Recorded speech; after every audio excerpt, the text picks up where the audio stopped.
Pregnancy టైంలో once start అయిన తర్వాత వాళ్ళకు ఒక్కసారి స్కేలింగ్ అని చేపిస్తే డ్యూరింగ్ ద పీరియడ్లో కూడా ఎందుకు అంటే చాలామందికి ఒక 30% పీపుల్కి ప్రెగ్నెన్సీ టైంలో కంపల్సరీగా చిగుళ్ళు వాయడం కానీ చిగులు బ్లీడింగ్ కానీ కొంత వాళ్ళకి మైల్డ్ మొబిలిటీ కూడా ఉంటుంది. మేము ఇలాంటివి కూడా గమనించినాం.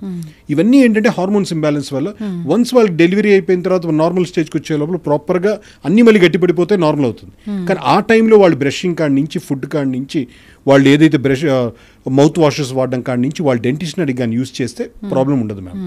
కానీ వీటిని దాటి పెయిన్ వచ్చింది, ట్రీట్మెంట్ చేయాలి.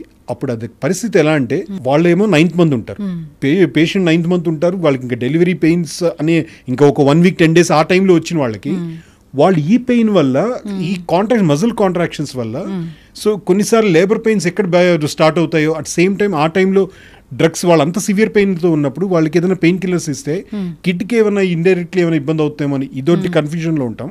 సో దీనికి ఏంటంటే వాళ్ళ గైనకాలజిస్ట్ ఒకసారి మాట్లాడుకుని అవసరమైతే ఇంకా ఆల్మోస్ట్ ఇంకా 10-20 డేస్లో బేబీ వస్తారు కాబట్టి పీడియాట్రిషియన్తో కూడా సలహా తీసుకొని ఏ ట్యాబ్లెట్స్ వాడాలి ఏది అని చెప్పి అది చేయాలి. కానీ ఇలాంటివన్నీ అవాయిడ్ చేయాలంటే వెరీ సింపుల్, బిఫోర్ ప్లానింగే ఆ టైంలోనే ఒక్కసారి డెంటిస్ట్ని కలిస్తే ప్రాబ్లం ఉండదు.